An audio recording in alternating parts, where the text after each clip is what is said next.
नमस्कार बच्चों, स्वागत है आप सभी का एक बार फिर से तक्षशिला एजुकेशन पॉइंट के ऑनलाइन प्लेटफॉर्म पर। और मैं हूं आपके साथ प्रभात कौशिक। तो बच्चों, पिछली क्लास में हमने रिमाइंडर कंसेप्ट को पूरी तरीके से पढ़ लिया था और कुछ क्वेश्चन भी हमने उस पर सॉल्व किए थे और मैं आशा करता हूं कि आपको अच्छे से क्लियर हुए होंगे।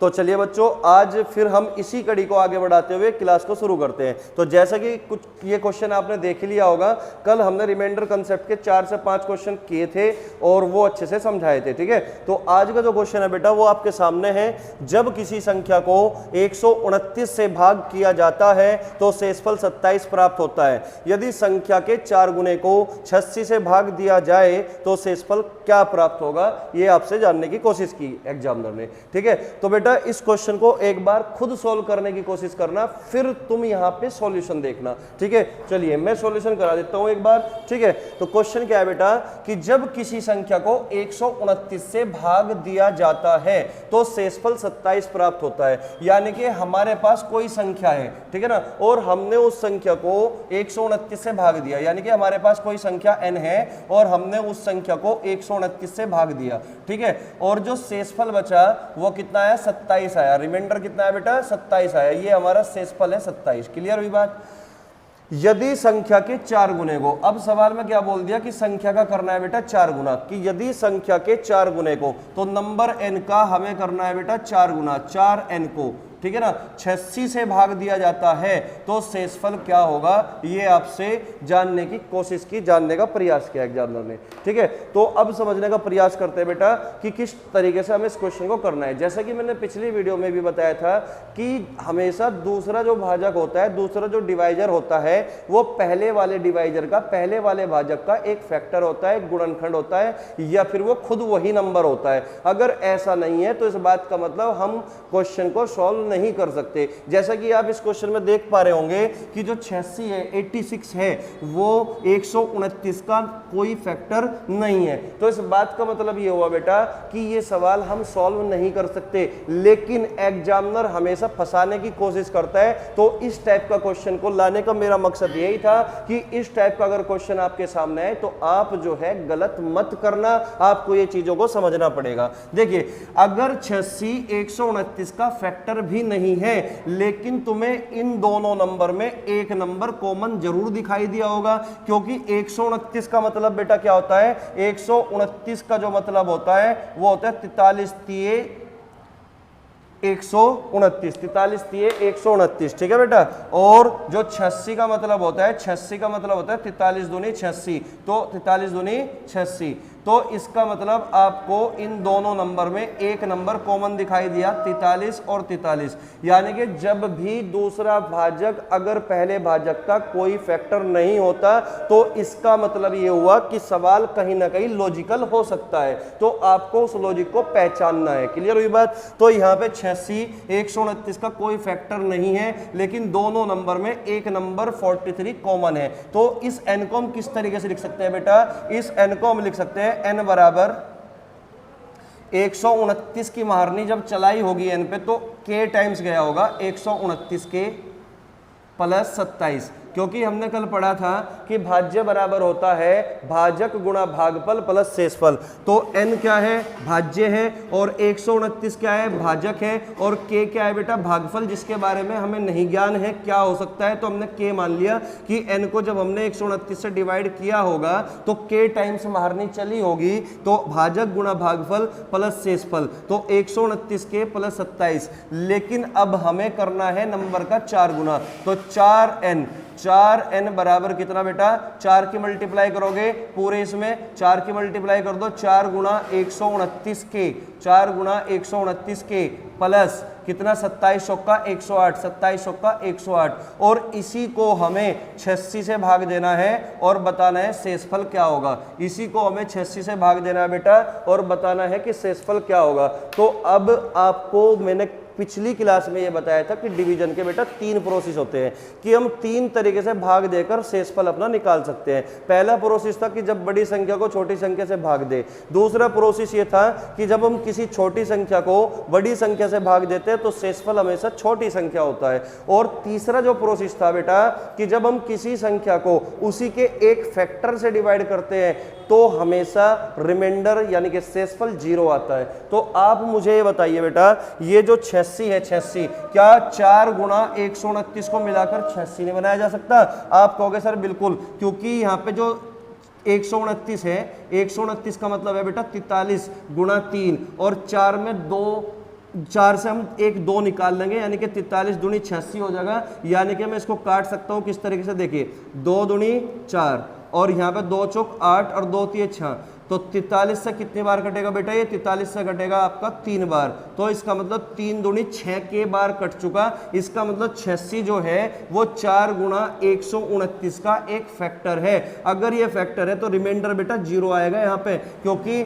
4 गुणा 129, 4 गुणा 129 को हम लिख सकते हैं, इसमें से 43 निकाल लो आप 129 में से, 43 में 2 की मल्टीप्लाई करोगे, 43 दूनी 86, तो इसमें से 1 2 तो इधर आ गया और 129 में एक 3 भी छिपा हुआ था, तो 3 दूनी 6 और यहाँ पे के लगा हुआ था के, ठीक है ना। तो 43 दूनी 86, 86 इंटू 6 के, और जब आप इसको 86 से डिवाइड करोगे तो 86 से पूरा पूरा कटेगा, 6 के टाइम्स ये पूरा पूरा कटेगा, यानी कि 86 गुणा 6 के का एक फैक्टर है और रिमाइंडर क्या बचेगा बेटा? 0 बचेगा। क्लियर हुई बात? यानी कि 86 अब इसका एक फैक्टर है, और जब किसी संख्या को उसी के फैक्टर से डिवाइड करते हैं तो शेषफल हमेशा 0 आता है। ठीक है, अब इस 86 से अब किसको डिवाइड करना है? 108 को। जब आप 108 को 86 से डिवाइड करोगे तो 86 कम 86 यानी कि एक बार ही जाएगा, तो 108 में से 86 घटाओगे तो कितना बचेगा बेटा? 22 बचेगा, 22 है ना, क्योंकि 108 माइनस 86 कितना है? 22। तो यहाँ पर रिमाइंडर क्या बचा? 22 बचा। तो 0 और बीच में मैथमेटिकल ऑपरेशन प्लस का है, तो 0 प्लस 22 कितना है बेटा? 22, जो 86 से छोटा है। अगर ये 86 से छोटा है तो रिमाइंडर बेटा यही है फिर, तो शेषफल कितना आया? 22। तो इस सवाल का जो उत्तर है बेटा वो 22 होगा, यानी कि बी ऑप्शन। दोबारा फिर से समझने का प्रयास करें, ठीक है ना। देखिए, मैंने पिछली क्लास में ये कहा था कि जो दूसरा भाजक होता है वो पहले भाजक का एक फैक्टर है। अगर भाजक दूसरे वाला भाजक पहले वाले भाजक का, पहले वाले डिवाइजर का फैक्टर नहीं है तो इसका मतलब हम रिमाइंडर नहीं निकाल सकते। लेकिन एग्जामिनर कुछ क्वेश्चन को इस तरीके से बनाएगा ताकि बच्चा उसमें फंसे, तो आपको फंसना नहीं है। आपको यहां से ही पता लगेगा कि 129 और 86 में एक नंबर कॉमन दिखाई दे रहा है 43, तो इसका मतलब कुछ ना कुछ यहाँ पे पॉसिबल हो सकता है। तो हमने क्या किया, इस n को इस तरीके से लिख लिया 129 के प्लस 27 कि भाई भाजक गुणा भागफल प्लस शेषफल। फिर हमने n का कर दिया 4 गुना, कितने गुना कर दिया? 4 गुना। तो 4n बराबर 4 की मल्टीप्लाई करोगे 129 के में 4 की मल्टीप्लाई 27 में करोगे तो 108। अब इस पूरे को 86 से भाग देना है, तो मुझे बताओ 4 गुणा 129 का जो कॉम्बिनेशन होगा ये पूरा पूरा 86 से पूरा पूरा कटेगा, क्योंकि 129 में 43 है और 4 में 2 है, तो 43 दूनी 86। इसका मतलब ये 86 इस 4 गुणा 129 का एक फैक्टर हुआ। अगर ये एक फैक्टर है तो इसका मतलब रिमाइंडर 0 होगा, क्योंकि 4 गुणा 129 के 86 से पूरा पूरा डिवाइड होता है 6 के टाइम्स, तो शेषफल कितना बचा? 0। अब 108 को आपने 86 से डिवाइड किया तो रिमाइंडर कितना बचा? 22, और 22 जो है 86 से छोटा है, तो इसका मतलब हमारा जो शेषफल होगा बेटा वो 22 ही होगा। तो उम्मीद करता हूं चीजें क्लियर हुई होगी। तो हम आपका आंसर क्या हुआ? 22। क्लियर होगी बात? तो इस सवाल को लेने का मकसद केवल यही था कि अगर इस टाइप का कोई क्वेश्चन हमारे या तुम्हारे एग्जाम में आया तो आप बना पाओ, आपका सवाल जो है गलत ना हो। ठीक है ना। तो चलिए बेटा नेक्स्ट क्वेश्चन की ओर बढ़ते हैं। अगला क्वेश्चन मैं ऐसे ही बोल के आपको बता दूंगा, शॉर्ट में उस क्वेश्चन को लिख दूंगा। ठीक है, तो चलिए बेटा नेक्स्ट क्वेश्चन क्या होगा देखते हैं।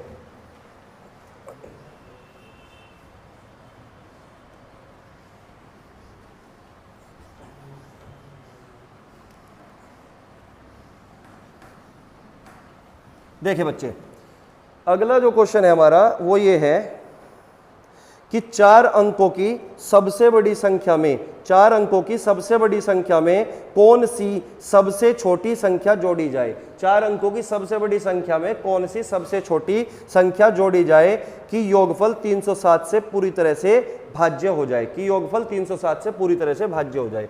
अब मुझे बताओ 4 अंकों की सबसे बड़ी संख्या होती क्या है? 4 अंकों की सबसे बड़ी संख्या क्या होती है? तो आप कहोगे सर 4 अंकों की सबसे बड़ी संख्या होती है 9999।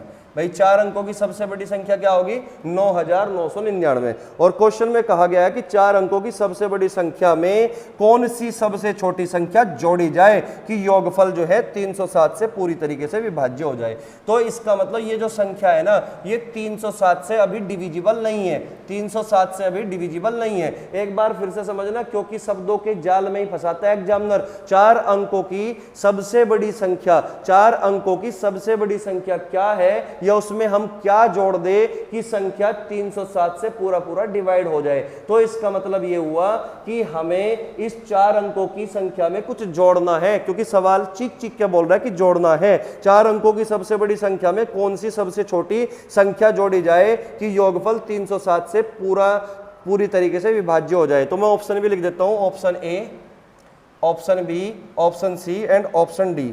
ऑप्शन है भाई 75, ऑप्शन है 232, ऑप्शन है 132 और ऑप्शन है 43। ठीक है बेटा, चलिएगा। तो मैंने आपको एक बात बताई थी, एक छोटे से एग्जाम्पल से एक बार फिर से समझने का प्रयास करना है। छोटे से एग्जाम्पल से अगर मैं एक संख्या 25 लिखता हूं और 25 को मैं 7 से डिवाइड कर दूं, या 125 लिखता हूं और 125 को मैं 17 से डिवाइड कर दूं, तो 17 से डिवाइड करोगे तो 17 छिक्का 102, 17 सत्ते 119, 17 अट्ठे 136 ज्यादा होगा तो 17 सत्ते 119। कितना चला बेटा 17 सत्ते 119। तो 15 में से 9 घटा दो, कितना आया बेटा 6। तो रिमाइंडर कितना आया बेटा 6 आया।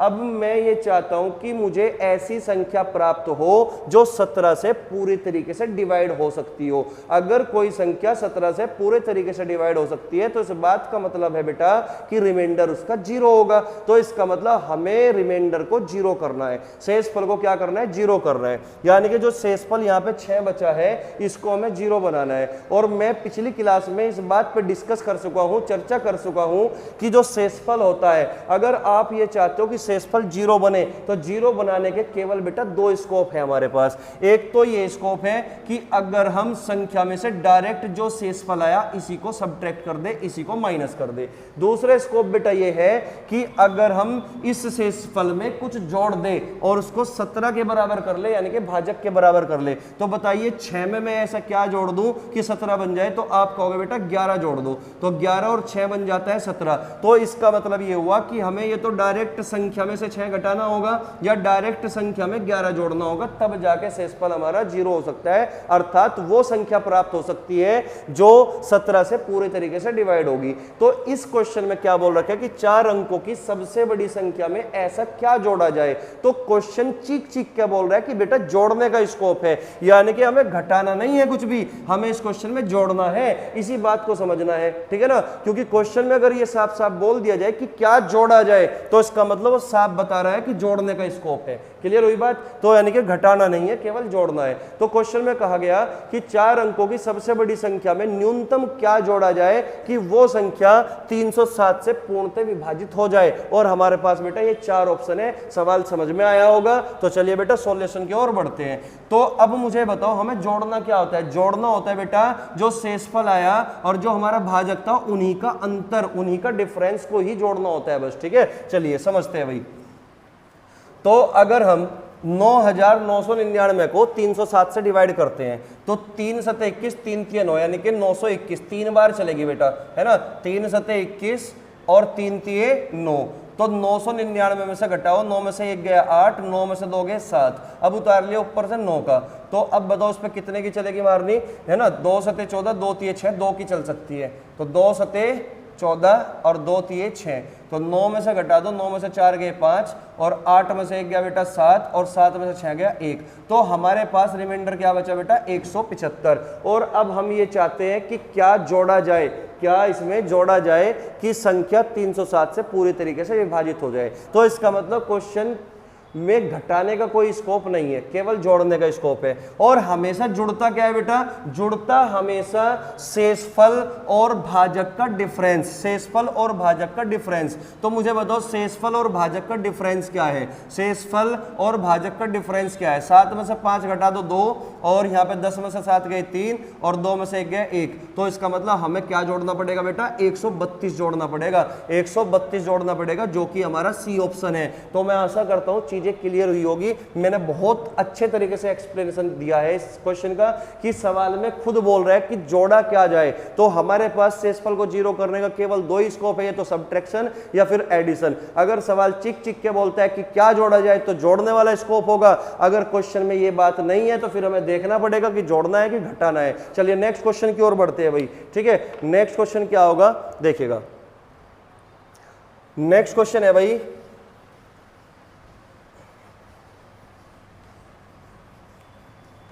अगला क्वेश्चन है भाई हमारा कि 5 अंकों की वह बड़ी से बड़ी संख्या कौन सी है। आप चाहो तो लिख सकते हो क्वेश्चन को, 5 अंकों की वह बड़ी से बड़ी संख्या कौन सी है जो 91 से पूर्णतः विभक्त हो। यानी कि कह रहा है कि 5 अंकों की सबसे बड़ी संख्या बताओ, बड़ी से बड़ी संख्या बताओ जो 91 से पूरा तरीके से विभक्त हो। चलिए देखते हैं भाई। सबसे पहले मैं ऑप्शन लिख देता हूं यहाँ पे, option A, option B, option C and option D. तो ये हो गया, एक तो ऑप्शन हो गया आपके पास ये, और दूसरा ऑप्शन हो गया आपके पास ये 99,921, फिर हो गया 99,981, फिर हो गया आपके पास 99,971। ठीक है ना। एक बार तुम भी खुद ट्राई करना, तब जाके क्वेश्चन का सॉल्यूशन चेक करना, ठीक है बेटा। तो सवाल को दोबारा फिर से मैं रिपीट करता हूं कि 5 अंकों की वह बड़ी से बड़ी संख्या कौन सी है जो 91 से पूर्णतः विभक्त है। ठीक है। तो सबसे पहला बेटा आपको यह पता होना चाहिए कि 5 अंकों की बड़ी से बड़ी संख्या कौन सी हो सकती है। तो 5 अंकों की सबसे बड़ी संख्या का मतलब है 9 को हम 5 बार लिख देंगे। 9 को हम कितनी बार लिख देंगे? 5 बार।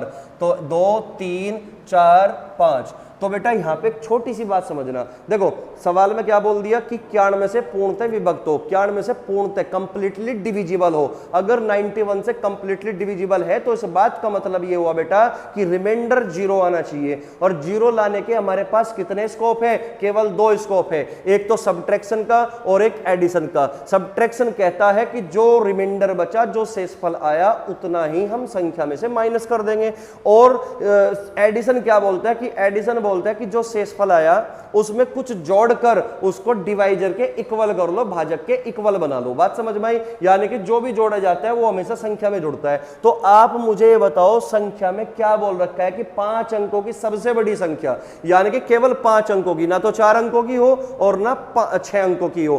5 अंकों की सबसे बड़ी संख्या बताइए जो 91 से पूरा पूरा डिवाइड होती हो। तो आप मुझे बताओ अगर ये 99,999 में मैं सिंगल 1 भी जोड़ दूंगा तो क्या ये संख्या आपके 6 अंकों में नहीं बदल जाएगी? आप कहोगे सर बिल्कुल। तो इसका मतलब इसमें जोड़ने का तो स्कोप है नहीं। इसका मतलब क्या है? घटाने का स्कोप है। घटा तो सकते हैं हम, इसमें जोड़ नहीं सकते, क्योंकि अगर मैं सिंगल 1 भी इसमें ऐड कर देता हूं बेटा, ये 6 अंकों में बदल जाएगी, फिर ये 5 अंकों में नहीं रहेगी। तो इसका मतलब जोड़ने का स्कोप नहीं है। तो कौन सा स्कोप चलेगा? सब्ट्रैक्शन का, घटाने का। तो इसका मतलब क्या होगा? तो जो रिमाइंडर आया ना हमारा, वो रिमाइंडर डायरेक्ट हमें इसी में से घटाना है और हमें वो 5 अंकों की सबसे बड़ी संख्या मिल जाएगी जो 91 से पूरा पूरा डिवाइड होती हो। तो मैं तरीका बता दिया, प्लानिंग बता दी किस तरीके से हमें करना है। चलिएगा बेटा, तो इसको 91 से ना डिवाइड कर दो, 91 से डिवाइड कर दो। 91 कम 91, तो कितना बचा बेटा? यहां पे बचा हमारा 8, 9 में से 1 गया 8, अगला उतार लिया 9। अब इस पे नहीं चलेगी तो लगा दी यहाँ पे 0। क्लियर हुई बात? अब उतार लो फिर से 9 का, ठीक है। अब इस पर चलाओ, 9 की बाहर नहीं चला दो, 9 एकम 9, 9 नम 81। तो बेटा बचाओ क्या बचेगा? 0।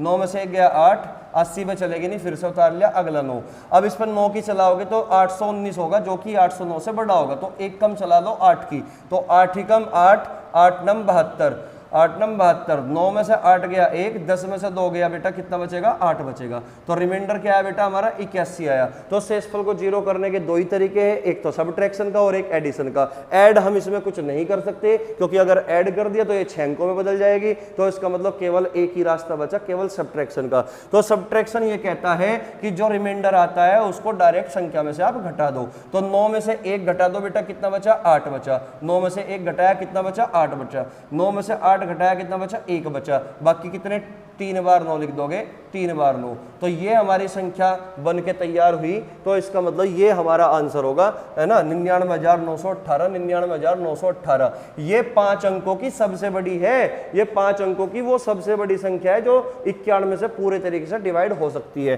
तो हमारा आंसर बेटा ये आया। तो मैं आशा करता हूं कि आप चीजों को समझ पाए होंगे कि कब हम सब्ट्रैक्शन करते हैं और कब हम एडिशन करते हैं। तो चीजों को समझना है, कभी रटना नहीं है। क्लियर हुई बात? चलिए बेटा नेक्स्ट क्वेश्चन की ओर बढ़ते हैं भाई। नेक्स्ट क्वेश्चन हमारा क्या हो सकता है, देखिएगा। नेक्स्ट है 6 अंकों की वह छोटी से छोटी संख्या कौन सी है। 6 अंकों की वह छोटी से छोटी संख्या कौन सी है जो 111 से पूर्णतया विभक्त है। 6 अंकों की वह छोटी से छोटी संख्या कौन सी है जो 111 से पूर्णतया विभक्त है। इसको मैं रफ कर देता हूं, ठीक है। तो सबसे पहले बेटा मैं ऑप्शन लिखूंगा यहाँ पे, ठीक है, फिर उसके बाद तुम करने का प्रयास करना, ठीक है। चलिए तो पहले मैं ऑप्शन लिख देता हूं। तो option number A, option number B, option number C and option number D. तो क्वेश्चन है बेटा ये 1,11,111, यानी कि 1 2 3 4 5 6 अंकों में ही है, बिल्कुल ठीक है। तो 11 0 0 1 1 1 0 0 0 1 1 और फिर है इनमें से कोई नहीं, none of these. D option है बेटा हमारा, नन ऑफ दीज। एक बार फिर से मैं रिपीट कर रहा हूं क्वेश्चन कि 6 अंकों की वह छोटी से छोटी संख्या कौन सी है जो 111 से पूर्णतः विभक्त है। तो पहले तो समझना है कितने अंकों की संख्या, 6 अंकों की, है ना, और कौन सी छोटी से छोटी। अब की बार बड़ी से बड़ी नहीं कहा, 6 अंकों की छोटी से छोटी संख्या कहा जो 111 से पूर्णतः विभक्त हो। तो 6 अंकों की सबसे पहले बताओ 6 अंकों की छोटी से छोटी संख्या होगी क्या। आप कहोगे सर 1 के सामने 5 जीरो लगा दो, 2 3 4 5, तो 1 2 3 4 5 6, ये कितने होगी, 6 अंकों की छोटी से छोटी संख्या होगी, ठीक है ना। और ये कह रहा कि बताओ छोटी से छोटी संख्या कौन सी होगी जो 111 से पूर्णतः विभक्त होगी, 111 से पूर्णतः विभक्त होगी। तो बेटा एक बार समझ लो कि 111 से पूर्णतः विभक्त होगी, यानी कि 111 से कंप्लीटली डिविजिबल है वो संख्या।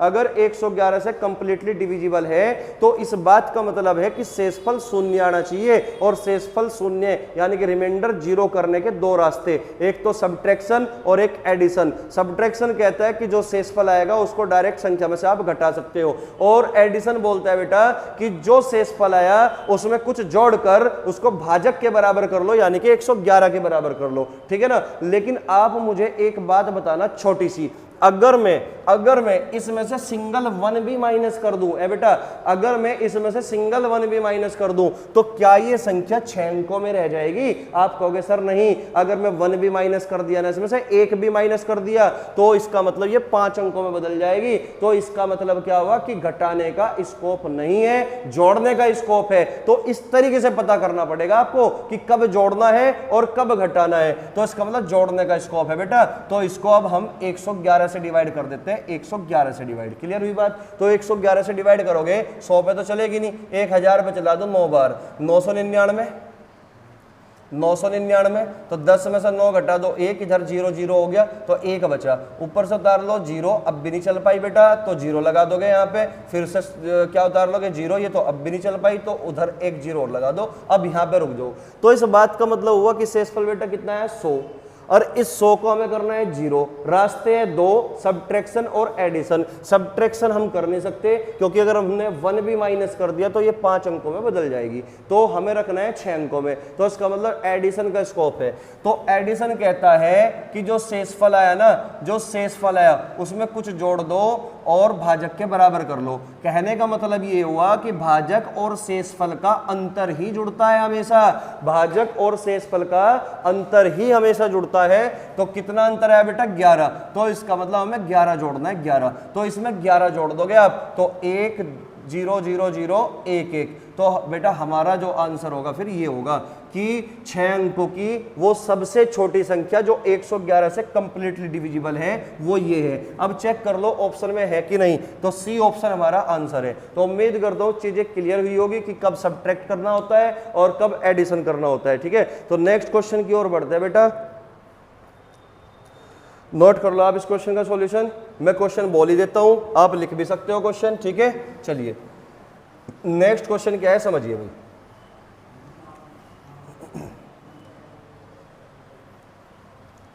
हमारा जो अगला क्वेश्चन है वो हमारा अगला क्वेश्चन ये है कि 13,851 में वह कौन सी न्यूनतम संख्या जोड़ी जाए। क्या बोल दिया, कौन सी न्यूनतम संख्या जोड़ी जाए। तो बेटा जोड़ने का स्कोप है, क्वेश्चन चिक चिक क्या बोल गया कि क्या जोड़ी जाए, तो इसका मतलब सब्ट्रैक्शन का कोई स्कोप नहीं है, ठीक है। कौन सी संख्या न्यूनतम जोड़ी जाए कि ऐसी संख्या प्राप्त हो जो 87 यानी कि 87 से पूरी तरह से विभाज्य हो, कंप्लीटली डिविजिबल हो। तो मैं एक बार ऑप्शन भी लिख देता हूं, option A, option B, option C and option D.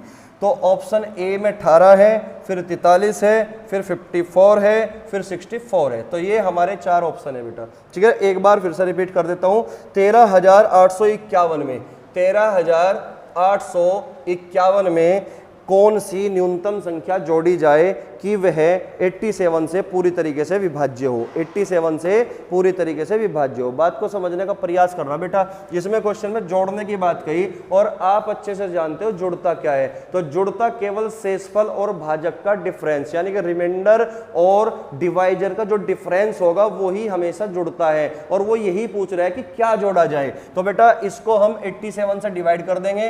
87 से जब हम इसको डिवाइड करेंगे तो 87 की महारनी कितनी बार चलेगी, 138 पे चलाओगे ना, तो 13 पे तो चलेगी नहीं, तो 138 पे चलाओ, तो 8 दूनी 16 ज्यादा हो गया यानी कि एक बार ही चलेगी।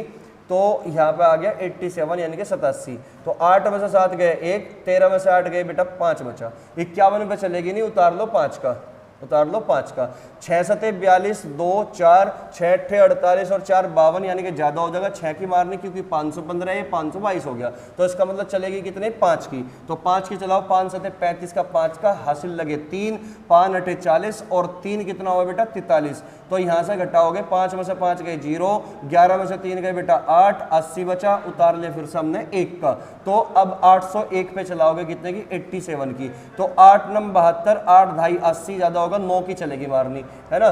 तो 9 सते 63 का 3 का हासिल 6 और 9 अट्ठे 72, 72 और 6 कितना 78, यानी कि 801 में से 783 घटाओगे तो 11 में से 3 घटाओगे बेटा कितना बचेगा, 8 बचेगा।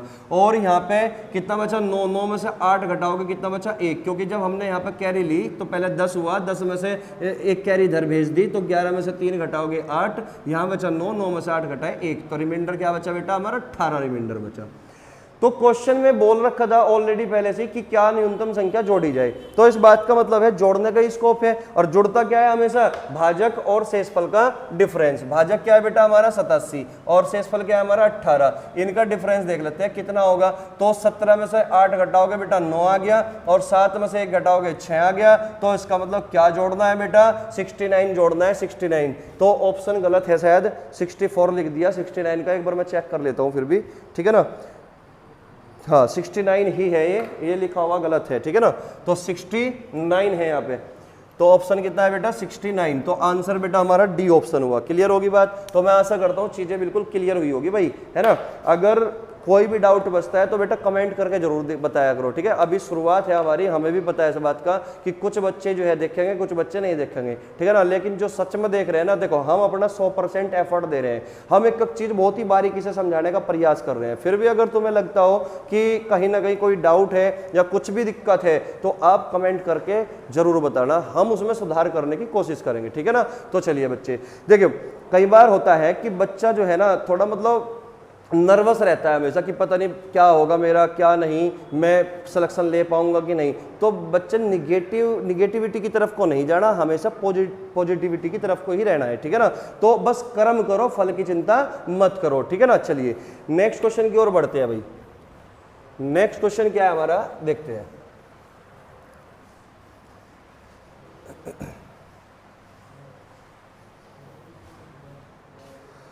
देखिए भाई अगला क्वेश्चन है हमारा, 4 अंकों की वह बड़ी से बड़ी संख्या क्या है। बात देखना, अच्छे से लिख लेना या समझ लेना। कह रहा कि 4 अंकों की वह बड़ी से बड़ी संख्या क्या है जो 7 से पूर्णतया विभक्त है। कह रहा कि 4 अंकों की कौन सी संख्या है जो बड़ी से बड़ी, तो 4 अंकों की बड़ी से बड़ी संख्या क्या होगी जो 7 से पूरा पूरा डिवाइड होती है। 7 से पूर्णतया विभक्त होती है तथा इस संख्या में 10 जोड़ने से प्राप्त योगफल 3 से विभक्त होता है। कह रहा कि अब उस संख्या में अगर हम 10 जोड़ दें तो 10 जोड़ने के बाद वो संख्या ना 3 से भी डिविजिबल होती है। तो ऑप्शन में यहां पे लिख देता हूं, option A, option B, option C and option D. Option है बेटा 9987, 9989 और 9996 और फिर है 9947। तो एक बार फिर से बोल रहा हूं मैं, क्वेश्चन लिखना चाहो लिख सकते हो। 4 अंकों की वह बड़ी से बड़ी संख्या क्या है? 4 अंकों की वह बड़ी से बड़ी संख्या क्या है जो 7 से पूर्णतः विभक्त होती है? 7 से पूर्णतः विभक्त होती है मतलब 7 से कंप्लीटली डिविजिबल होती है तथा इस संख्या में 10 जोड़ने पर वह संख्या फिर 10 जोड़ने पर प्राप्त योगफल 3 से विभक्त होता है, 3 से डिविजिबल होता है। एक बार समझने का प्रयास करते हैं भाई। एक बार तो तुम एक काम करो, वीडियो को पॉज करो, फिर एक बार अपने आप क्वेश्चन का आंसर निकालने की कोशिश करो। ये मान के चलो कि तुम्हारे एग्जाम में आया हुआ है क्वेश्चन, ठीक है ना। एक बार ट्राई जरूर करना क्वेश्चन को। अगर नहीं हो पा रहा तो कोई दिक्कत नहीं है, सॉल्यूशन आप चेक कर लेना कि हमारा सॉल्यूशन क्या है और तुमने क्या किया इस सवाल को करने के लिए, ठीक है बेटा। चलिएगा, तो क्वेश्चन हमारा क्या है कि 4 अंकों की वो बड़ी से बड़ी संख्या बताइए जो 7 से कंप्लीटली डिविजिबल है और अगर उस संख्या में मैं 10 जोड़ दूं तो वो संख्या 3 से भी डिविजिबल हो जाती है। तो बेटा मेरा सॉल्यूशन ये है कि हम ऊपर से सवाल को ना पकड़ के नीचे से पकड़ेंगे सवाल को, क्योंकि सवाल में दे रखा है कि 10 जोड़ने पर वो संख्या 3 से डिविजिबल है। तो सबसे पहले आप मुझे बताइए कि 4 अंकों की बड़ी से बड़ी संख्या क्या हो सकती है? आप कहोगे सर 9999 हो सकती है, 9999 हो सकती है 4 अंकों की सबसे बड़ी संख्या। बोलो हो सकती है कि नहीं? आप कहोगे सर बिल्कुल हो सकती है।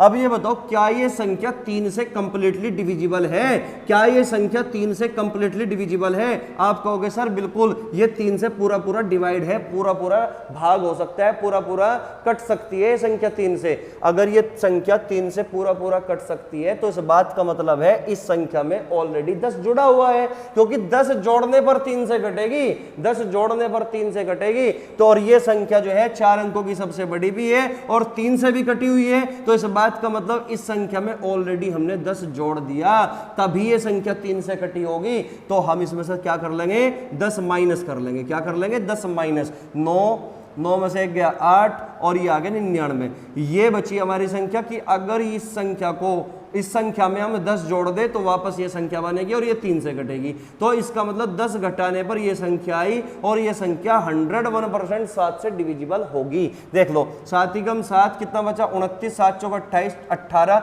7 दूनी 14, 49, 7 सती 49। तो ये संख्या पूरी तरीके से 7 से डिवाइड भी है। तो इसका मतलब हमारा आंसर बेटा यही है 9989, जो कि ऑप्शन बी है। तो उम्मीद करता हूँ चीजें क्लियर हुई होगी, ठीक है बेटा। तो हमने सवाल को ऊपर से ना करके नीचे से किया कि 4 अंकों की सबसे बड़ी संख्या होती है 9999 और ये 3 से ऑलरेडी डिविजिबल है। तो इस बात का मतलब है इस संख्या में 10 ऑलरेडी जुड़ा हुआ है। तो हमने 10 निकाल दिए इससे बाहर और 9989 आया जो कि 7 से भी डिविजिबल है। तो इसका मतलब इसमें अगर हम सीधा चले तो इसमें 10 जोड़ने पर यह संख्या बनेगी जो 3 से डिविजिबल है। क्लियर हुई बात? चलिए नेक्स्ट क्वेश्चन की ओर बढ़ते हैं भाई।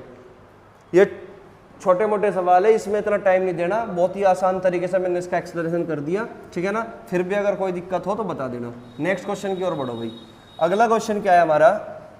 अगला क्वेश्चन है, देखिएगा,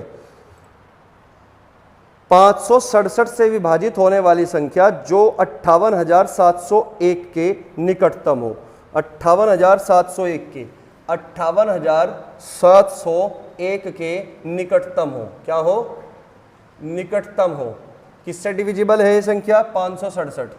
567 से विभाजित होने वाली संख्या जो 58,701 के निकटतम हो, क्या होगी? ऑप्शन ये है हमारे पास ए, बी, सी और डी, ठीक है ना। 58,968, 58,968, नेक्स्ट है 55,968, फिर नेक्स्ट है 58,068, फिर है इनमें से कोई नहीं, ये हमारे पास 4 ऑप्शन है। बेटा ये क्वेश्चन सब क्वेश्चन आए हुए हैं एग्जाम में, किसी न किसी एग्जाम में, ठीक है ना।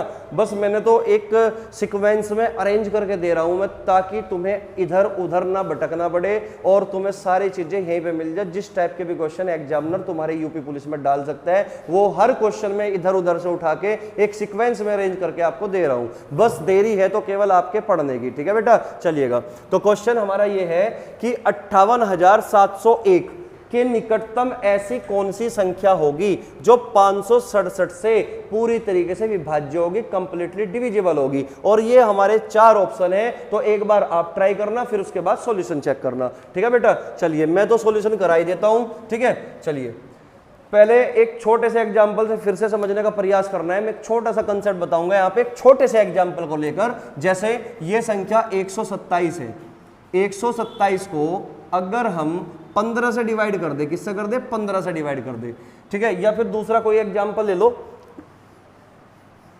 जैसे हम 125 को किससे डिवाइड कर दे बेटा, 125 को 17 से डिवाइड कर दे। इसी एग्जाम्पल से समझते हैं जो अभी थोड़ी देर पहले मैंने समझाया था आपको, ठीक है ना।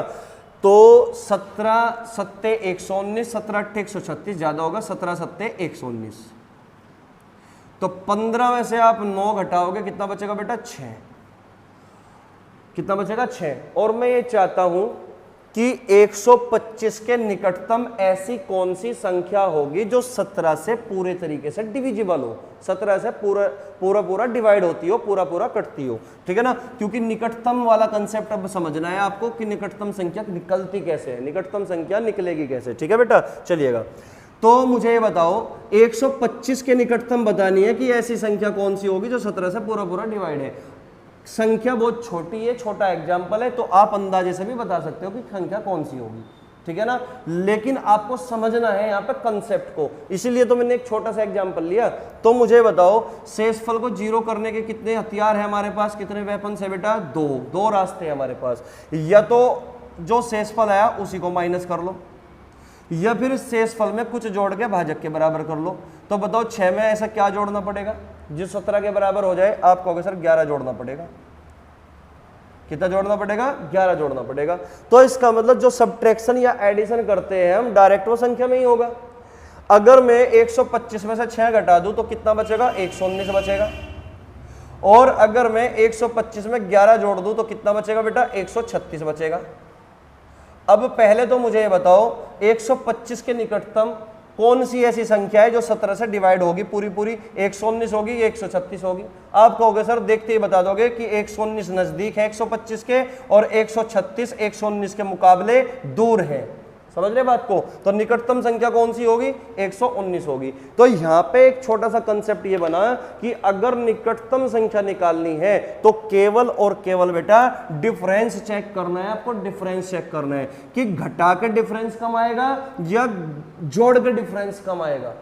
जहां भी डिफरेंस कम होगा वहीं पे निकटतम संख्या मिलती है, जहां भी डिफरेंस कम मिलेगा वहीं पे क्या होगा, निकटतम संख्या मिलेगी। तो डिफरेंस बेटा 6 का अंतर और यहां पे 11 का अंतर। माइनस और प्लस एक तरीके से अंतर ही होता है, प्लस का मतलब 11 ज्यादा है और माइनस का मतलब 6 कम, यानी कि ये अंतर ही तो है। तो माइनस और प्लस से मत घबराना, ये केवल 6 का अंतर है और ये 11 का अंतर है। और जहां पे भी डिफरेंस कम होगा वहीं पे निकटतम संख्या मिलेगी। तो डिफरेंस बेटा 6 का है कम।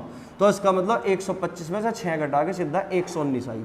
क्या आई, 119। तो मैं आशा करता हूं चीजें समझ में आई होगी। अब इसको क्वेश्चन के माध्यम से समझने का प्रयास करेंगे, ठीक है बेटा। चलिएगा, अब जो हमारा क्वेश्चन है, क्वेश्चन ये है कि 58,701 के निकटतम ऐसी कौन सी संख्या है जो 567 से पूरे तरीके से विभाज्य है, पूरे तरीके से डिविजिबल है।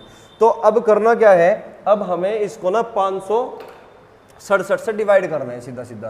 किससे डिवाइड करना है, 567 से इसको डिवाइड करना है सीधा सीधा। निकटतम संख्या बतानी है हमें, ठीक है ना, 567 से। देखिएगा, अगर मैं इस संख्या को 567 से डिवाइड करता हूं तो 567 की महारनी एक बार ही चलेगी, यानी कि 567।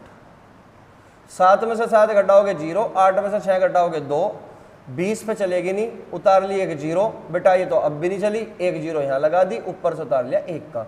अब 5 चौक 20 यानी कि 3 की चला सकते हो आप, 3 सते 21, 2 3 छंग 18 और 2 20, 2 हासिल आए, 3 पंजे 15 और 2 17। तो 1 में से 1 घटाओगे 0 0 और 10 में से 7 घटाओगे 3, तो यहाँ पे जो रिमाइंडर बचा बेटा वो 300 बना। कितना बना? 300 बना। और अब हमें केवल यही चेक करना है कि डिफरेंस कहाँ कम होगा, माइनस से डिफरेंस कम होगा या फिर प्लस से डिफरेंस कम होगा। अगर माइनस डिफरेंस कम देगा तो आंसर उसी से निकलेगा, अगर एडिशन डिफरेंस कम देगा तो आंसर उसी से निकलेगा। तो हमारे पास शेषफल को जीरो करने के दो रास्ते हैं। पहला रास्ता तो बेटा ये है कि तुम क्या कर लो, 300 ना डायरेक्ट संख्या में से घटा लो। दूसरा रास्ता ये है कि 300 में कुछ जोड़ के 567 बना लो, यानी कि 567 और 300 का अंतर है कुल मिला के। तो कितना बचेगा बेटा? 267 बचेगा कि नहीं? अब ये बताओ डिफरेंस ये कम है कि ये कम है? यहाँ पे 300 का अंतर है, यहाँ पे 267 का अंतर है, तो कम डिफरेंस बेटा ये देगा। तो इसका मतलब हमें करना क्या है, इस संख्या में ना 267 जोड़ देना है और जो संख्या मिलेगी वही निकटतम संख्या कहलाएगी। तो 7 में 1 जोड़ दोगे बेटा 8 होगा, 6 में 0 जोड़ दोगे तो 6 होगा और 2 में 7 जोड़ दोगे तो बेटा 9 होगा। और इधर बचा 58, 58,968 ही इसके निकटतम संख्या है जो 567 से पूरे तरीके से डिविजिबल है। 58,968 कौन सा ऑप्शन है? 58,968 हमारा पहला ऑप्शन है। तो उम्मीद करता हूं चीजें क्लियर हुई होगी बेटा। तो इस तरीके से हम निकटतम संख्या के बारे में बता सकते हैं, ठीक है ना, निकटतम संख्या क्या है। तो जो हम पिछली क्लास में कंसेप्ट बता के चले वो सारी चीज धीरे धीरे करके हम मैं प्रयोग कर रहा हूं, ठीक है ना। चलिएगा, तो इसलिए कहते हैं कि पिछली क्लास जरूर देखना। अगर आपको वाकई में अच्छे से मैथमेटिक्स को समझना है, तो चीजों को समझना है, तो इसका मतलब रट्टाफिकेशन नहीं बजाना बिल्कुल भी। तो पिछली क्लास को देख कर आओ, तब आगे की क्लास देखना, ठीक है। चलिए नेक्स्ट क्वेश्चन की ओर बढ़ते हैं भाई। इसको मैं रफ कर देता हूं, आप स्क्रीनशॉट लेना चाहो स्क्रीनशॉट ले लो या फिर आप इसको नोट कर सकते हो, ठीक है। चलिएगा, नेक्स्ट क्वेश्चन क्या है हमारा, अब वो देखते हैं।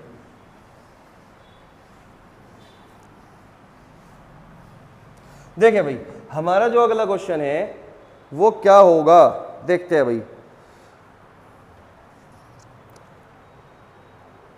नेक्स्ट है भाई 9217 की समीपतम। मैं लिख देता हूं यहां पे 9217 के समीपतम वह संख्या क्या है जो 88 से पूर्णतः विभक्त है, जो 88 से पूर्णतः विभक्त है। ऑप्शन है बेटा 9152, 9240, 9064 और इनमें से कोई नहीं। ये हमारे पास ऑप्शन है, ठीक है। चलिएगा, देखिएगा 9217 की समीपतम वह संख्या क्या है जो 88 से पूर्णतः विभक्त है, जो 88 से पूर्णतः विभक्त है। तो इस क्वेश्चन में भी हमें क्या बताना है, समीपतम संख्या, निकटतम संख्या जो 88 से क्या है, पूर्णतः विभक्त है, ठीक है। तो 9217 के आसपास समीपतम निकटतम वो संख्या बताइए जो 88 से पूरा पूरा डिवाइड होती है। और समीपतम के लिए बेटा मैंने एक कंसेप्ट बताया कि केवल डिफरेंस को चेक करना है कि डिफरेंस सब्ट्रैक्शन कम देगा या डिफरेंस एडिशन कम देगा। जो भी डिफरेंस कम देगा वहीं से आंसर निकलेगा, ठीक है। चलिएगा, समझने का प्रयास करेंगे भाई। 88 से डिवाइड करते हैं इसको 9217 को। तो 9217 को जब आप 88 से डिवाइड करोगे, 92 पे चलाओगे 1 की चलेगी 88, इकम 88, 12 में से 8 घटाओगे बेटा 4 आ गया, उतार लिया 1 का, चली फिर भी नहीं, उतार लिया यहाँ पे 0, उतार लिया फिर 7 का, 8 पंजे 40, तो पंजे की महारनी ज़्यादा हो जाएगी ना, 5 अठे 40, 5 अठे 40 और 4 44, 440 हो गया, ये 417 है। तो इसका मतलब आप 5 की ना चला के 4 के चलाओगी, ठीक है ना। तो 4 अठे 32, 4 अठे 32, 3 4 अठे 32 और 3 कितना हो गया बेटा 35। तो 7 में से 2 घटाओगे 5 आया और 11 में से 5 घटाओगे 6 आया। तो रिमाइंडर क्या बचा बेटा 65 बचा, 65 हमारा रिमाइंडर है। अब देखते हैं कि डिफरेंस क्या होगा, डिफरेंस कम कहां पे होगा। या तो बेटा 65 को माइनस कर लो, 65 को माइनस कर लो, या फिर 65 में कुछ जोड़कर उसको 88 के बराबर कर लो, ठीक है ना। हमारे पास दो ही रास्ते हैं। तो 88 और 65 का जो अंतर होगा बेटा, 8 में से 5 गए 3 और 8 में से 6 गए 2, तो यानी कि 8 में से 5 गए 3 और 8 में से 6 गए 2, यानी कि ये तो 65 में 23 जोड़कर 88 के बराबर कर लो, यानी कि जोड़ना क्या पड़ेगा 23। अब आप देख के बताओ कि डिफरेंस कम कौन देगा, माइनस के 65 या फिर प्लस के 23। 65 का अंतर है एक तरफ 23 का अंतर है, तो डिफरेंस कम कहाँ है बेटा 23 में। तो इसका मतलब 23 जोड़ना पड़ेगा संख्या में, 7 और 3 10, ठीक है ना, 1 और 2 3 और 1 4, तो 9240 इसके निकटतम संख्या होगी जो 88 से पूर्णतः विभक्त होगी, जो कि हमारा ऑप्शन क्या है बेटा, बी ऑप्शन हमारा इस क्वेश्चन का आंसर होगा। तो चीजें बिल्कुल एकदम बढ़िया तरीके से क्लियर हुई होगी। ठीक है, नेक्स्ट क्वेश्चन की ओर बढ़ते हैं बेटा, इसको आप नोट कर लो या स्क्रीनशॉट ले लो। ठीक है, चलो मैं रफ कर देता हूं उसको। अब नेक्स्ट क्वेश्चन की ओर बढ़ते हैं। एक क्वेश्चन और मैं समीपतम पे कराऊंगा ताकि बिल्कुल एकदम क्रिस्टल क्लियर हो जाए आपका कंसेप्ट। इसमें कभी भी अगर आपके सामने क्वेश्चन आता है तो आप कभी भी इससे डरना नहीं, बहुत सिंपल क्वेश्चन है। ठीक है, चलिए नेक्स्ट क्वेश्चन की ओर बढ़ते हैं भाई। नेक्स्ट क्वेश्चन है हमारा 8485 की समीपतम वह संख्या क्या है। तो यहां पे भी क्या पूछ लिया बेटा, समीपतम वह संख्या क्या है जो 75 से पूर्णतः विभक्त है, जो 75 से पूर्णतः विभक्त है। Option A, option B, option C and option D. तो ये दिया हुआ है 8475, 8500 या फिर 8550 या फिर 8525, इनमें से कोई एक आंसर होगा बेटा। ठीक है, अब देखिएगा सेम क्वेश्चन है, सेम तरीका अप्लाई करना है, अपने आप ही आंसर आ जाएगा। ठीक है ना, तो एक बार आप भी करके देखना, उसके बाद सॉल्यूशन चेक करना। ठीक है, चलिएगा। तो इस क्वेश्चन में करना क्या है, सेम काम करना है कि 8485 8485 के निकटतम संख्या बताइए जो 75 से पूरे तरीके से डिविजिबल हो। ठीक है ना, और इनमें से कोई एक आंसर है आपका। ठीक है, तो सेम काम करना है। तो इसको हम क्या करेंगे, 75 से इसको डिवाइड कर देंगे सीधा सीधा। 75 एकम 75, यहाँ बचा 9, उतार लिया 8 का, फिर से एक बारी चलेगी 75 एकम 75। 8 में से 5 गए 3, 9 में से 7 गए 2, 23 आ गया, 23 पे चलेगी नहीं, उतार लिया 5 का। ठीक है ना, 7 की 21, 3 की चला सकते हो, 3 पंजे 15 का 5 का, हासिल 1, 3 7 21 और 1 22।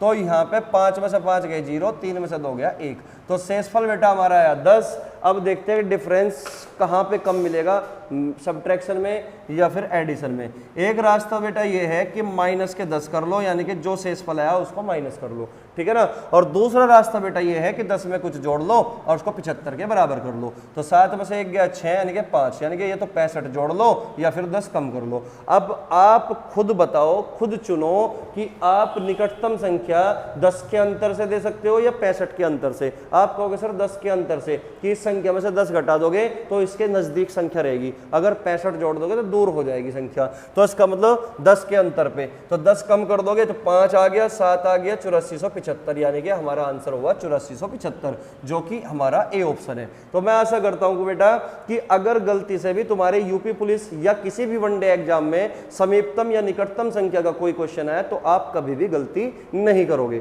ठीक है, तो नेक्स्ट क्वेश्चन की ओर बढ़ते हैं भाई अब। ठीक है, इसको मैं रफ कर देता हूं।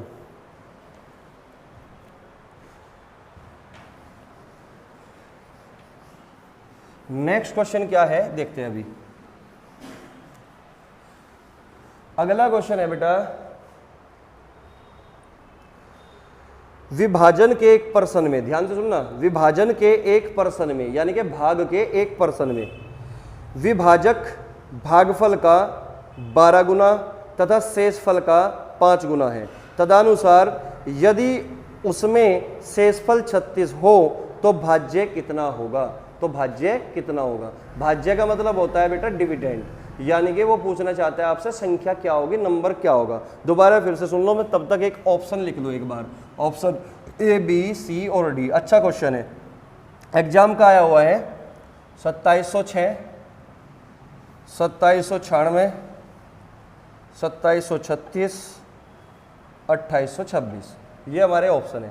कह रहा कि भाग के एक प्रश्न में जो विभाजक है, यानी कि जो भाजक है, जो डिवाइजर है, वो भागफल का 12 गुना है। वो कोशेंट का कितना गुना है बेटा, 12 गुना है।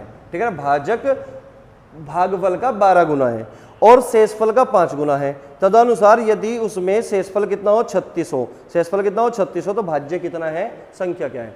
तो पिछली क्लास में हमने एक छोटा सा कंसेप्ट पढ़ा था जिसमें 4 वेरिएबल थे और मैंने बताया था कि भाज्य बराबर होता है भाजक गुणा भागफल प्लस शेषफल, यानी कि dividend equal to divisor into quotient plus remainder. ये चीज मैं बता के चला था पिछली क्लास में, तो अगर आपने पिछली क्लास नहीं ली तो उसको जाकर आप देखना, उसको अच्छे से समझना, तब ये क्लास बहुत ही अच्छे तरीके से आपको समझ में आएगी, क्लियर भी रहेगा चीजें, ठीक है ना। चलिए, तो मैंने आपको बताया था कि जो भाज्य होता है हमारा भाज्य, तो भाज्य होता है बेटा भाजक गुणा भागफल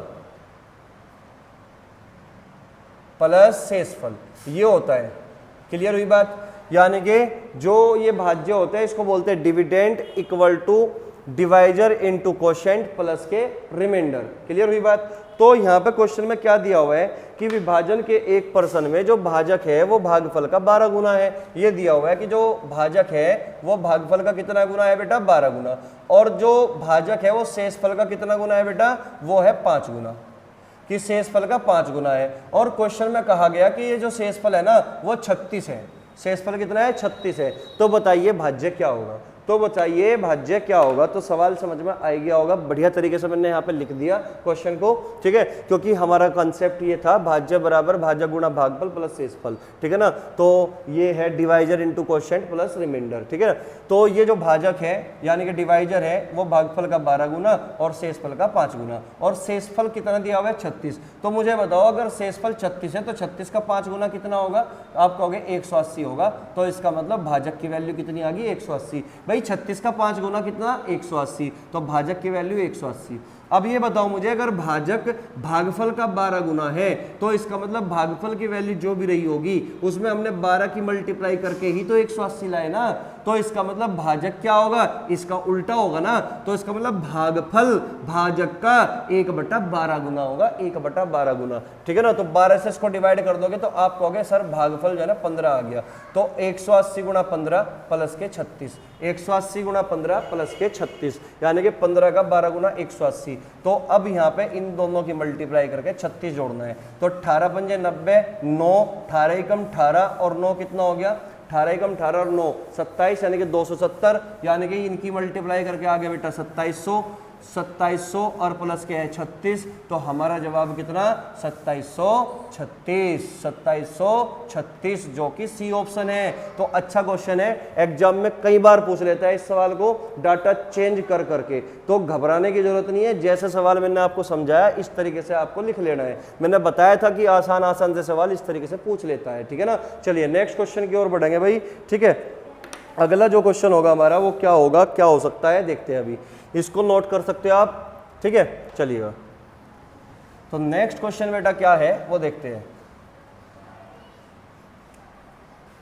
देखिए भाई, अगला जो क्वेश्चन है हमारा वो ये है,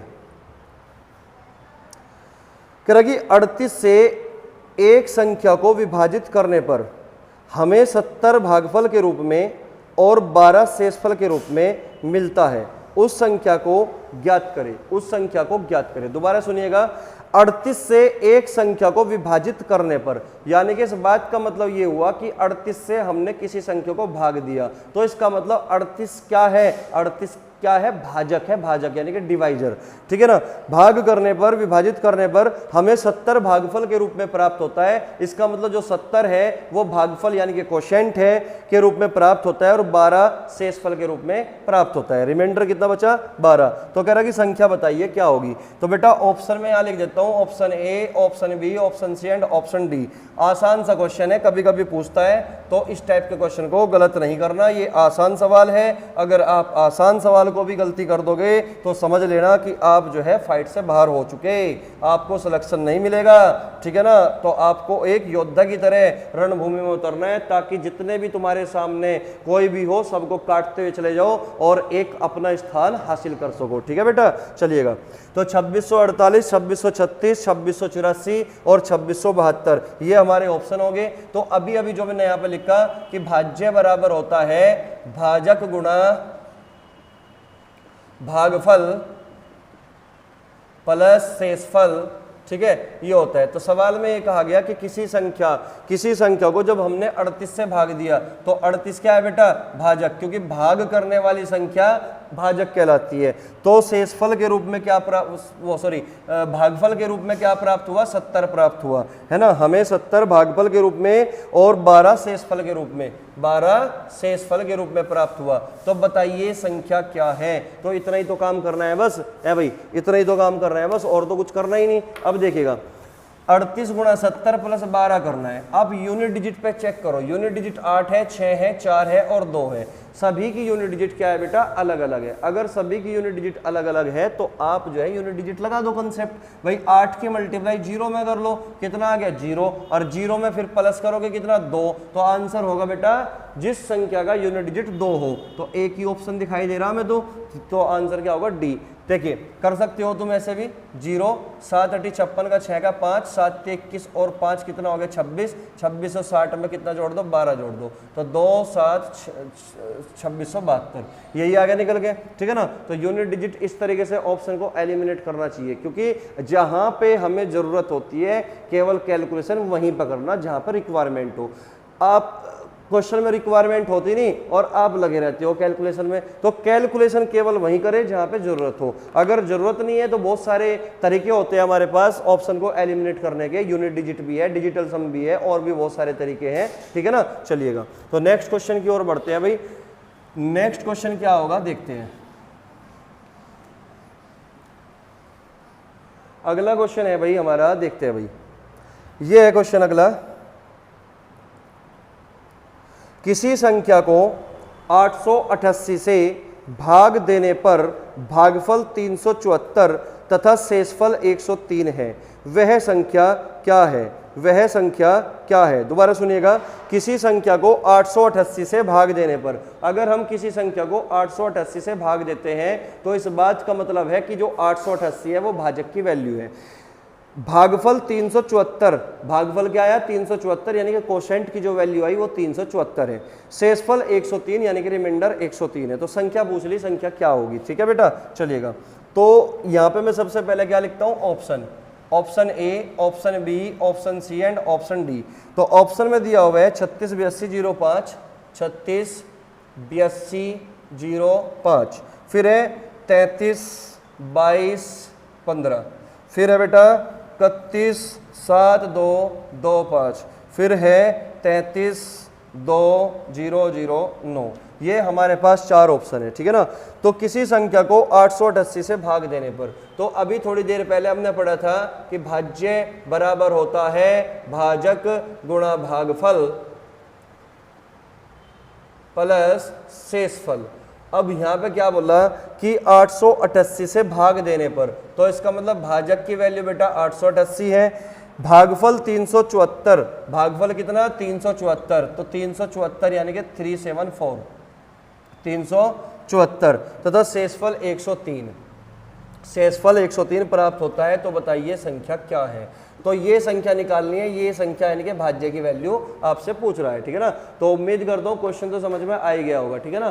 तो ये कहा गया कि किसी संख्या को जब हमने 888 से भाग दिया तो भागफल आता है 374 और शेषफल आता है 103। तो बताइए संख्या क्या होगी। तो भाई यहाँ पे देखते हैं किस तरीके से करेंगे आप क्वेश्चन को, यानी कि हमें 888 के मल्टीप्लाई 374 में करनी है, उसके बाद जो रिजल्ट आया उसमें 103 जोड़ना है, उसके बाद हमारा कोई ना कोई आंसर ऑप्शन में से होगा, ठीक है ना।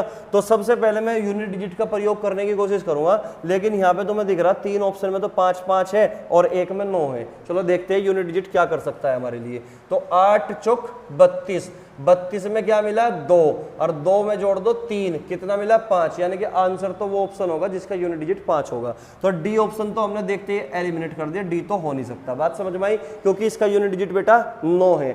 लेकिन अब हम यूनिट डिजिट का कंसेप्ट नहीं लगा सकते, क्योंकि तीनों ऑप्शन में जो यूनिट डिजिट है वो 5 है। तो कोई बात नहीं, हमने जो शुरुआत से किया था हम सब कुछ बता के चले थे, यूनिट डिजिट कंसेप्ट भी बता के चले थे, डिजिटल सम कंसेप्ट भी बता के चले थे। तो आप पिछली क्लास को देखो जहां पे हमने डिविजिबिलिटी रूल को समझाया था, तो वहां पे 3 और 9 का रूल बताने के बाद डिजिटल सम पे भी हमने कुछ चर्चा की थी, तो वहां से डिजिटल सम को समझना है, ठीक है। तो चलिए बच्चे, तो अब यहाँ पे यूनिट डिजिट का तो फेल हो जाता है कंसेप्ट 3 ऑप्शन में, में अब हम लगाते हैं डिजिटल सम। तो मैं डिजिटल सम का लगाता हूं, ठीक है ना। तो 888 का डिजिटल सम 8 8 8 8 3 24 हो गया, और 24 का डिजिटल सम बेटा कितना होता है 6।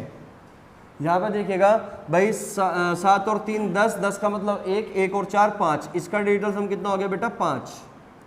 यहाँ पे 3 और 1 4, इसका डिजिटल सम कितना हो गया 4, ठीक है ना।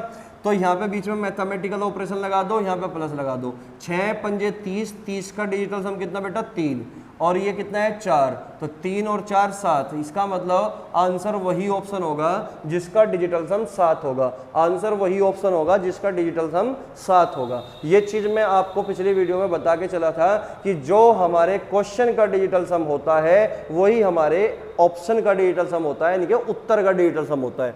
तो मैं कह सकता हूं कि आंसर वही ऑप्शन होगा जिसका डिजिटल सम 7 होगा, क्योंकि 888 के मल्टीप्लाई 374 में करना जो है पेपर में इतने प्रेशर में बहुत टाइम वेस्टिंग है, ठीक है ना। तो हमें टाइम वेस्ट नहीं करना, हमें एलिमिनेशन पे काम करना है। तो देखते हैं भाई इसका डिजिटल सम क्या होगा। 6 और 3 9 हटा दिया, 8 और 2 10 का मतलब 1, 1 और 5 6, इसका डिजिटल सम आया 6। तो ये आंसर कभी नहीं बनेगा, ये आंसर कभी नहीं बनेगा। अब यहाँ पे देखते हैं भाई 3 और 3 6 और 2 8 और 1 9, 9 हटा दिया ना हमने। अगर संख्या में 9 दिखता है 9 बनता है वो हटा देते हैं, पिछली क्लास में देख लेना, ठीक है ना। तो 5 और 2 7, इसका डिजिटल सम क्या बना बेटा 7। ये आंसर हो सकता है, अभी ये आंसर हो सकता है, कंफर्म नहीं हुआ, अभी एक ऑप्शन और बचा हुआ है, ठीक है ना। 7 और 2 9, 3 और 1 4 और 1 5, ये हट गया, बचा कितना बेटा 2। तो इसका डिजिटल सम कितना है 2। तो इसका मतलब ये भी आंसर हमारा नहीं हो सकता। तो केवल और केवल एक ही ऑप्शन ऐसा है हमारे पास जिसका डिजिटल सम 7 है। तो इस बात का मतलब हुआ कि हमारा आंसर यही होगा। देखो मैं तो कैलकुलेशन करूंगा नहीं, लेकिन तुम्हें अगर कैलकुलेशन करने का ज्यादा शौक हो तो घर पे बैठ के आराम से इनकी मल्टीप्लाई करके 103 जोड़ने के बाद आपको उत्तर यही मिलेगा। क्लियर हुई बात? ना मिला तो कमेंट कर देना, ठीक है ना, लेकिन मिलेगा। तुम्हें केवल मैं स्पीड बढ़ाने के तरीके भी बता के चल रहा हूं साथ साथ में कि किस तरीके से ऑप्शन एलिमिनेट होगा। मैं सॉल्यूशन तो बताऊंगा ही, साथ में तुम्हें ऑप्शन से भी करने का तरीके भी बताऊंगा, ठीक है ना। चलिएगा नेक्स्ट क्वेश्चन की ओर बढ़ते हैं भाई, जो हमारी आज की क्लास का लास्ट क्वेश्चन होगा, ठीक है बेटे। चलिए नेक्स्ट क्वेश्चन क्या है देखते हैं। अगला क्वेश्चन है हमारा, देखिएगा ये कहा गया है, देखो एक जबरदस्त क्वेश्चन है, अगला एग्जाम का आया हुआ है, उसमें पूछा हुआ है, ठीक है ना। भाजक तथा शेषफल का अनुपात 3:2 है। भाजक तथा शेषफल का अनुपात 3:2 है, और भाजक तथा भागफल का अनुपात 7:12 है। यदि शेषफल 14 है तो भाज्य को 9 से विभाजित करने पर प्राप्त शेषफल क्या होगा? प्राप्त शेषफल क्या होगा? Option A, option B, option C and option D. तो ऑप्शन है भाई 3 6 4 और 5, ठीक है ना। अब देखते हैं सवाल क्या है। भाजक तथा शेषफल का अनुपात, भाजक तथा शेषफल का अनुपात कितना दिया हुआ है बेटा? 3:2 दिया हुआ है, 3:2, ठीक है। फिर क्या बोल दिया? और भाजक तथा भागफल का अनुपात, भाजक तथा भागफल का अनुपात 7:12, 7:12। यदि शेषफल 14 है तो क्वेश्चन में शेषफल की जो वैल्यू दे रखी है बेटा वो 14 दे रखी है, शेषफल 14 है। तो भाज्य को 9 से डिवाइड करने पर, तो भाज्य को 9 से डिवाइड करने पर रिमाइंडर बताना है क्या होगा। तो आपके सामने मैंने शॉर्ट में ना सारा क्वेश्चन लिख दिया, ठीक है ना। क्वेश्चन में कहा गया कि भाजक और शेषफल का अनुपात 3:2 है, और भाजक और भागफल का अनुपात 7:12 है, और उसमें शेषफल की वैल्यू 14 है। तो बताइए भाज्य को 9 से डिवाइड करने पर शेषफल क्या बचेगा? तो क्वेश्चन हमारे सामने है, एक बार तुम करने की कोशिश करना, ठीक है ना, उसके बाद सॉल्यूशन चेक करना। तो भाई लास्ट पे आओ, लास्ट में क्या पूछ लिया कि जो रिमाइंडर है, रिमाइंडर बताना है क्या होगा। तो बेटा रिमाइंडर हम तभी बता सकते हैं जब तक हमारे पास भाज्य नहीं होगा। और आप भाज्य के बारे में अच्छे से जानते हो, भाज्य किसके बराबर होता है? भाज्य बराबर होता है भाजक गुणा भागफल प्लस शेषफल, यानी कि हमें भाजक की वैल्यू भी चाहिए और भागफल की वैल्यू भी चाहिए। शेषफल हमारे पास है ही, क्लियर होगी बात। तो शेषफल की वैल्यू बेटा कितना दे रखा है 14, तो शेषफल की वैल्यू हमारे पास 14 है। तो देखते हैं शेषफल कहाँ है, शेषफल यहाँ पे लिखा हुआ है, हम कहेंगे शेषफल की वैल्यू हमारे पास 2 यूनिट है। लेकिन 2 यूनिट की वैल्यू किसके बराबर है 14 के। अगर 2 यूनिट की वैल्यू 14 के बराबर है तो 1 यूनिट की वैल्यू कितने के बराबर 7 के, तो 2 सते 14, तो 3 यूनिट की वैल्यू किसके बराबर होगी 3 सते 21। तो इसका मतलब हमारा जो भागफल है वो सॉरी भाजक है, भाजक की वैल्यू कितनी आ गई बेटा 21 आ गई भाजक की वैल्यू, ठीक है ना। अब ये बताओ भाजक की वैल्यू हमारी अगर 21 है तो फिर ये 7 क्या है, 7 भी तो भाजक है। तो 7 यूनिट की वैल्यू किसके बराबर 21 के, 1 यूनिट की वैल्यू किसके बराबर 3 के, 7 ते 21, तो 12 यूनिट की वैल्यू किसके बराबर होगी 12 तिये 36, 12 तिये 36। तो इसका मतलब यहां से हमने क्या निकाल लिया बेटा, यहां से हमने भागफल भी निकाल लिया, भागफल भी निकाल लिया। तो हमें जिस चीज की रिक्वायरमेंट थी वो हमारे पास अब मौजूद है, ठीक है ना। भाजक भी पता है, भागफल भी पता है और शेषफल भी पता है। तो भाज्य किसके बराबर होगा, भाज्य बराबर होता है भाजक गुणा भागफल प्लस शेषफल के। तो भाजक कितना है बेटा 21, भाजक गुणा भागफल, भागफल कितना है बेटा 36 और प्लस शेषफल, शेषफल कितना है 14। ये हमारा भाज्य है और इस भाज्य को जब हम 9 से डिवाइड करेंगे तो आपसे पूछता है कि शेषफल बताओ कितना होगा, शेषफल कितना होगा। तो मुझे एक बात बताओ आप, डिवीजन का जो थर्ड प्रोसेस है कि जब किसी संख्या को उसी के एक फैक्टर से डिवाइड करते हैं तो रिमाइंडर 0 आता है। तो 21 और 36, 21 और 36 जो 9 है, 9 36 का एक फैक्टर है। तो इसका मतलब 9 से ये पूरा का पूरा जो प्रोडक्ट है पूरा पूरा डिवाइड होगा, क्योंकि 36 का एक फैक्टर है तो रिमाइंडर मिलेगा यहाँ पे 0, ठीक है ना। अब 14 को जब 9 से डिवाइड करोगे तो 9 कम 9, रिमाइंडर मिलेगा बेटा 5। तो बीच में मैथमेटिकल ऑपरेशन प्लस है तो प्लस लगाओगे, 0 + 5 कितना आ गया बेटा रिमाइंडर 5। क्या 5 जो है 9 से छोटा है, आप कहोगे बिल्कुल, तो इसका मतलब रिमाइंडर हमारा बेटा 5 ही होगा और इस सवाल का उत्तर भी हमारा 5 यानी कि डी ऑप्शन होगा। तो बेटा मैं आशा करता हूं कि जो ये कंसेप्ट है ये आपको अच्छे से समझ में आएंगे, क्वेश्चन अच्छे से समझ में आए होंगे। अगर फिर भी कोई डाउट बचता है या कुछ भी दिक्कत होती है तो आप कमेंट में लिखना, ठीक है ना। और एक छोटी सी आपसे रिक्वेस्ट कर लो, विनती कह लो, कुछ भी कह सकते हो। छोटी सी रिक्वेस्ट ये है कि आप जो है वीडियो को ज़्यादा से ज़्यादा शेयर करो, लाइक करो, सब्सक्राइब करो और दबा के शेयर करो, ठीक है बेटा।